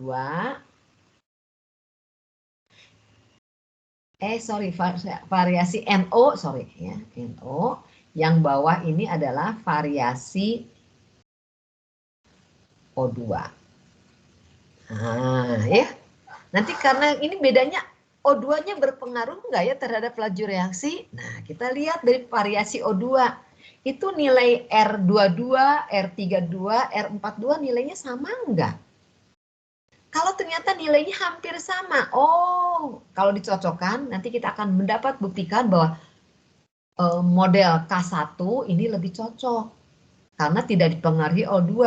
Buktinya O2 divariasikan nilai laju reaksinya tetap saja ya. Jadi misalnya ini variasikan laju reaksi tetap saja nilainya bersama. Berarti O2 tidak mempengaruhi laju reaksi. Berarti model ini yang lebih cocok. Tapi kalau ternyata O2 kita variasikan, nilai R-nya juga ini bervariasi. O2-nya ditingkatkan, laju reaksinya meningkat. Oh, berarti ini yang lebih cocok model yang kedua ini. Nah, kalau sudah kita bisa simpulkan, misalnya yang kedua ini persamaan kinetik kedua yang cocok, itu artinya bahwa memang benar tahap kedua ini yang paling lambat. Gitu. Ya.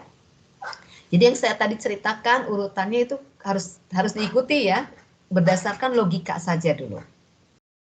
Jadi kalau yang ini yang cocok dengan data, berarti ini diturunkan dari apa ya? Oh, turunkannya bahwa reaksi nomor 2 lambat. Nah, berarti kalau ini yang paling cocok dengan data, berarti ini yang benar.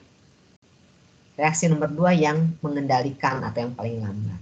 Tapi kalau variasi O2 ini ternyata tidak mempengaruhi laju reaksi, berarti ini yang cocok model ini. Kalau model ini cocok, berarti ini turunkan dari apa? Dari sini. Ah, berarti reaksi 1 yang lambat. Gitu. Ya, oke, sampai situ ada pertanyaan? Bu, izin bertanya, Bu. Yang Apa tadi lagi? keadaan lunak itu kan tulisannya K1 kali konsentrasi NO2 dikuadratin. Nah, oh, maaf Bu, sorry, salah lihat, nggak jadi Bu. Udah Ya. paham Bu.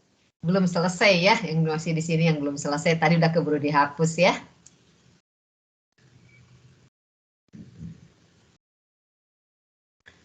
Jadi saya kasih warna hijau. Kalau hijau harus hijau lagi, kalau merah harus merah lagi temennya. Nggak boleh dicampur aduk ya. Tadi yang sudah saya ulang penjelasan tentang perbedaan kedua metode tadi. Oke, ada pertanyaan lain?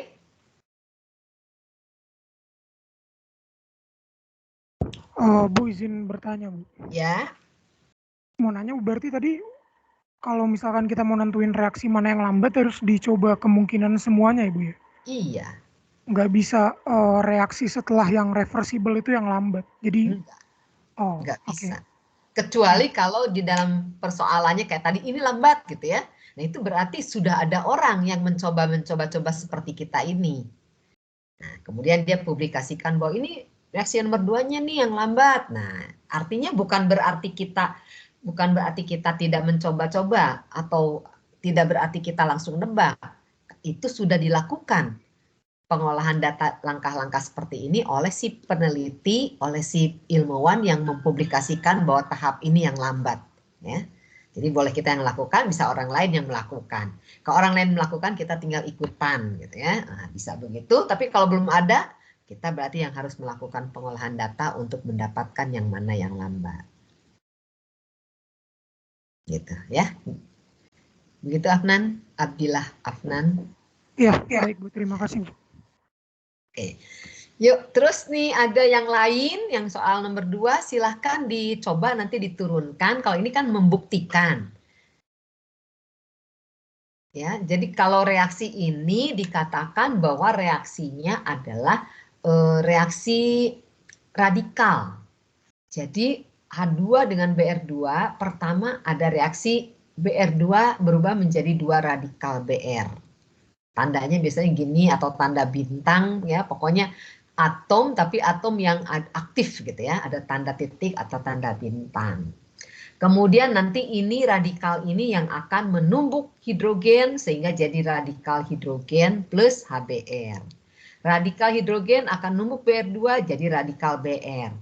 Radikal BR nanti numbuk H2 jadi begini ya, atau kalau radikal H2 numbuk HBr jadi radikal BR plus H2 gitu ya. Nah, reaksi yang gini bolak-balik membentuk H, bentuk BR, bentuk H lagi, bentuk BR dan seterusnya, ini disebut reaksi propagasi atau reaksi yang berantainya. Tapi kalau dua buah radikal kemudian jadi molekul yang stabil, berarti ini reaksi terminasi. Jadi untuk reaksi yang mekanismenya seperti ini dikatakan bahwa reaksi ini mengalami mekanisme reaksi lewat pembentukan radikal bebas. Ya, jadi bentuk intermediate-nya apa? Kalau contoh untuk kasus H2 tambah BR2 jadi HBr ini. Kalau H2, BR2 udah jelas reaktan, HBr udah jelas dia adalah produk, maka bentuk intermediate-nya apa?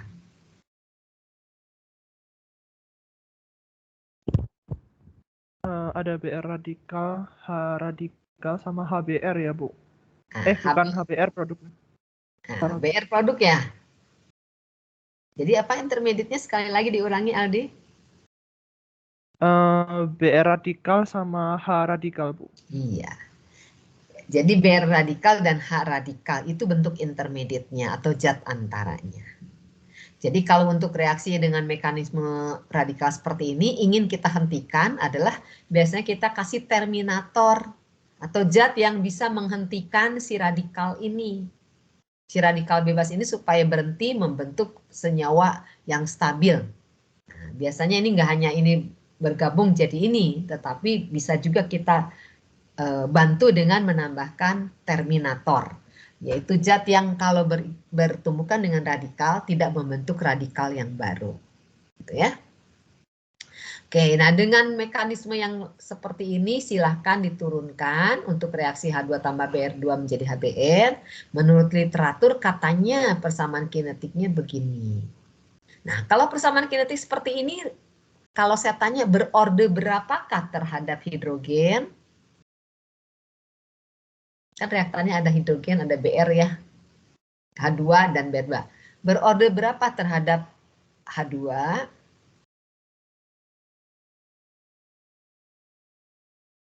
Ada yang bisa lihat berorde berapa? Ordenya terhadap H2?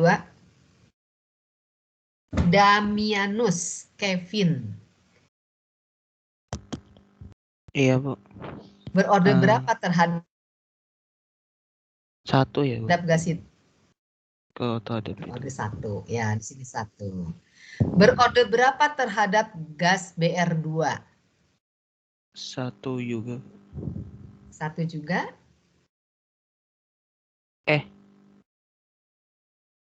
Iya, Bu. Ini kan di bawah. Ini ada plus. Oh, -1 ya? -1, tapi ini kan 1 plus bla bla bla. Dan BR2-nya di bawah.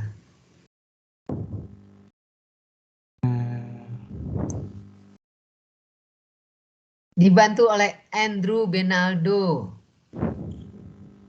Halo Andrew, berapa orde terhadap BR2? Halo, Bu. Ya, berapa orde terhadap BR2? Setengah kah, Bu? Setengah dari mana setengahnya?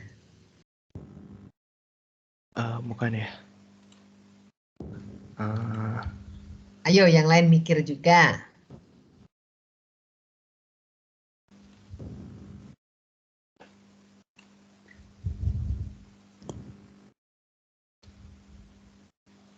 Susah ya? Karena yang orde-orde tadi itu adalah bentuk persamaan kinetik yang empiris. Pokoknya bergantung kepada konsentrasi pangkat orde gitu. Nah, kalau ini bukan empiris, ini mekanistik nih. Kenapa? Karena dari mekanisme reaksi bisa dibuktikan nanti persamaan kinetiknya begini. Ya, atau persamaan kinetik ini diturunkan berdasarkan mekanisme reaksi ini.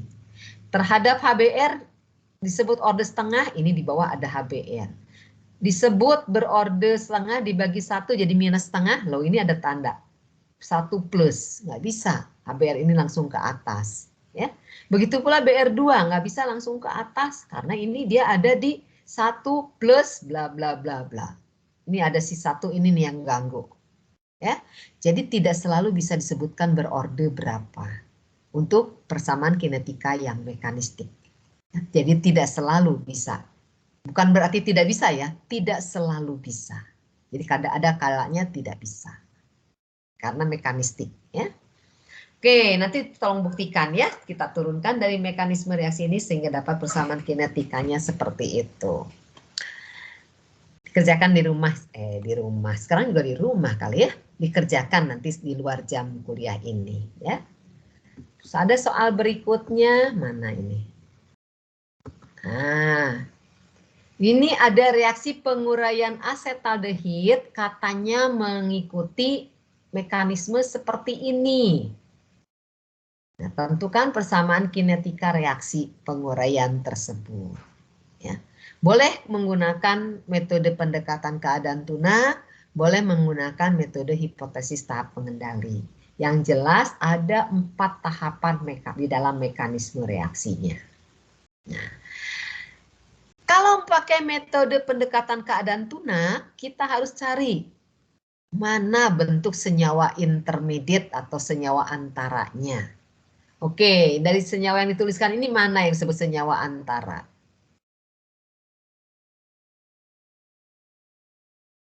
Atau saya tanya reaktannya deh. Mana di antara itu yang merupakan reaktan? CH3CHO bukan Bu? Nah, ini asetaldehid ya. Asetaldehid adalah CH3CHO. Lu kok bisa tahu? Nah, kan gini ya. H, H, H. Kemudian C, O, H gitu ya. CHO. Itu kan aldehid ya. Nah, jadi ini adalah reaktan. Berarti ini juga reaktan sama nih. CH3CHO. Ini reaktan. Nah, produknya apa? C2H6. Tidak tertulis ya produknya ya. Nah, kalau tidak tertulis kalian cari saja. Produk tuh pasti bentuk yang stabil. Kan namanya juga produk, nanti bisa dihasilkan, dijual atau dipisahkan gitu. Artinya dia harus stabil. Nah, senyawa yang stabil di antara yang ada kita bisa cek. Ada nggak senyawa CH3? CH3 berarti begini.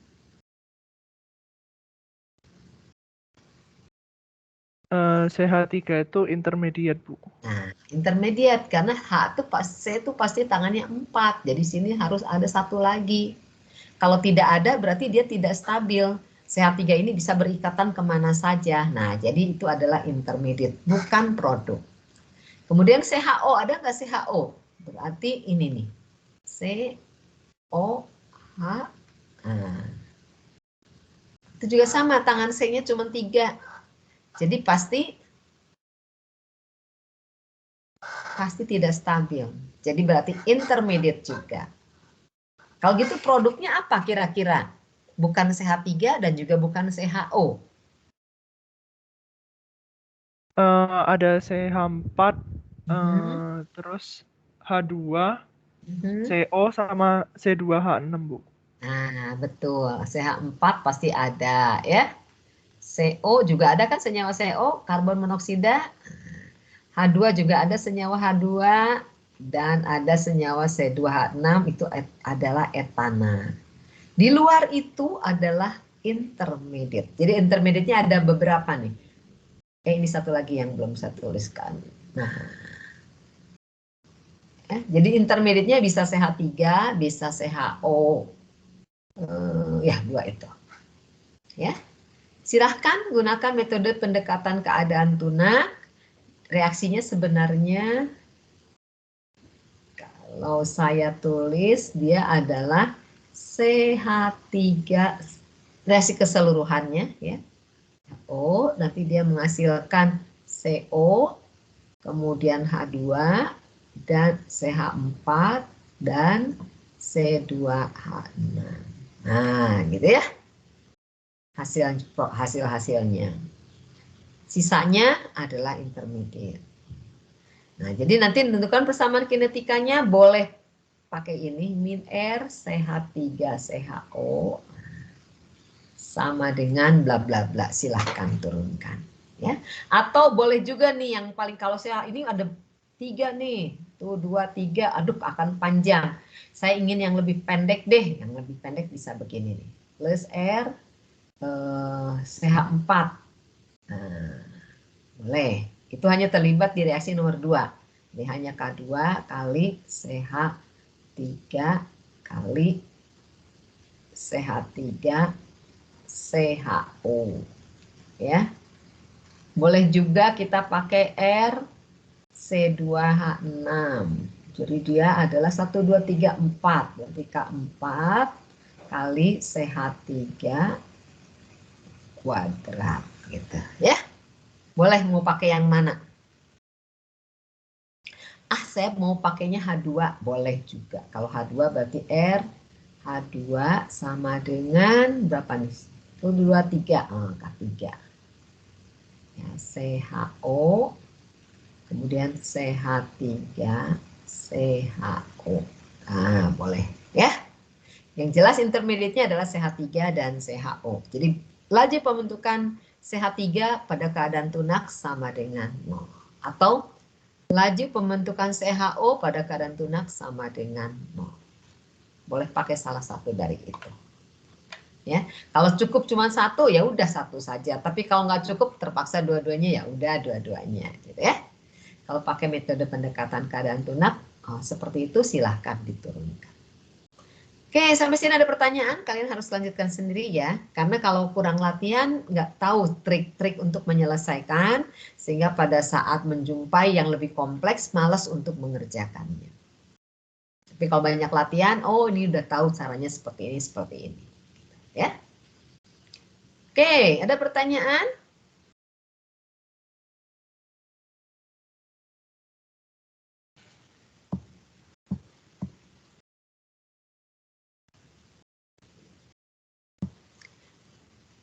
Saya Maaf, Bu. ya. Untuk PPT-nya sendiri di EduNext yang ini belum ada ya, Bu? Ada, sudah ada di yang terakhir.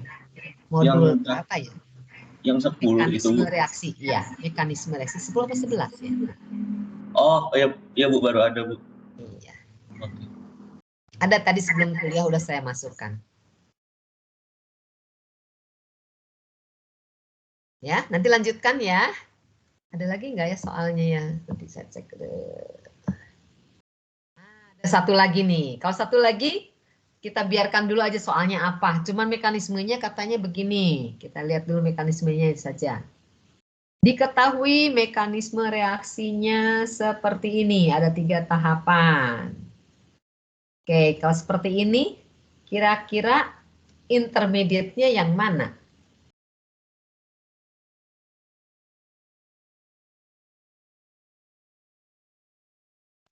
Yang mana ya intermediate-nya? Ayo.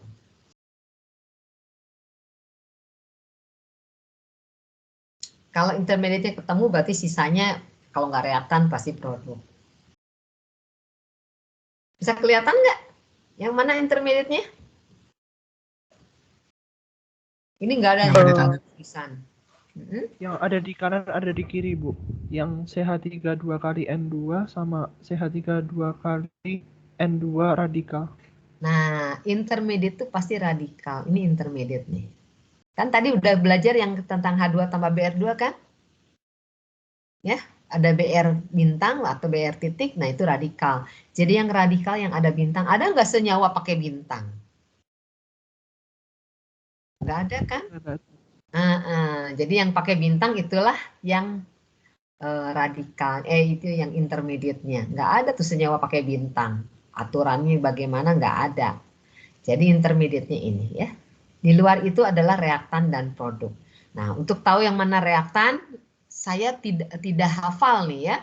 Azometan kayak apa sih rumusnya? Saya nggak hafal, nggak apa-apa, biarkan dulu. Menjadi etana dan nitrogen. Nah, etana dan nitrogen saya tahu. Kalau etana apa rumusnya? Saya tahu, tapi saya tanya kepada kalian ya. C2H6, Bu. C2H6. Kalau nitrogen? N2. Ya, jadi produknya C26 dan N2. Jadi rumusnya ada apa saja sih? Nah, ini berarti produk nih.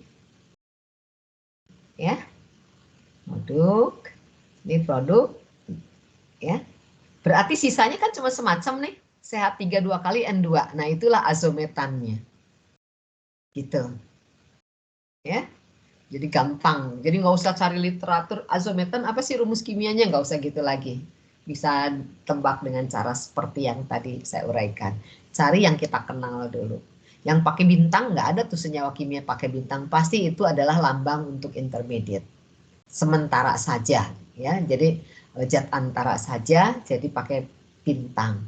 Kemudian produknya tertulis etana dan nitrogen. Cukup sederhana, jadi saya hafal. Kita hafal. Oke, berarti tahu produknya, tinggal reaktannya. Azometan nggak usah kita cari literatur, juga bisa kita tahu dari mekanisme ini.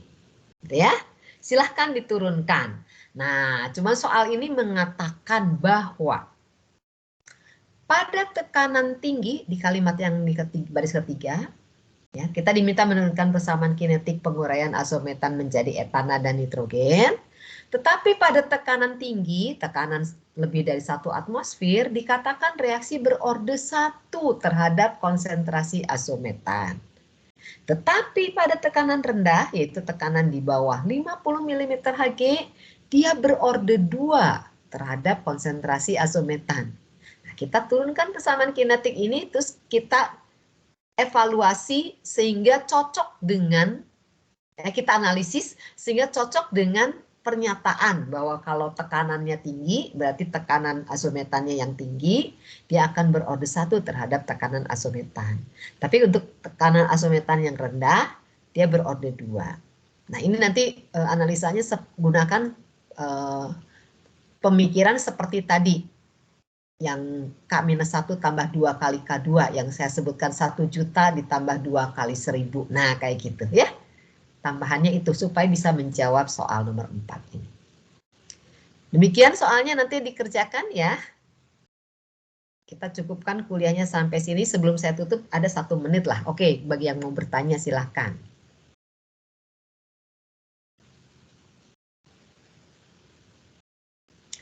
Kalau tidak ada, kita ketemu lagi di hari Rabu pagi dan hari Senin minggu depan pukul 9 sampai 11 kita akan UTS. Ya. Oke, selamat siang. Sampai jumpa di hari Rabu. Selamat belajar, melanjutkan belajar untuk mata kuliah yang lain. Salam sehat selalu.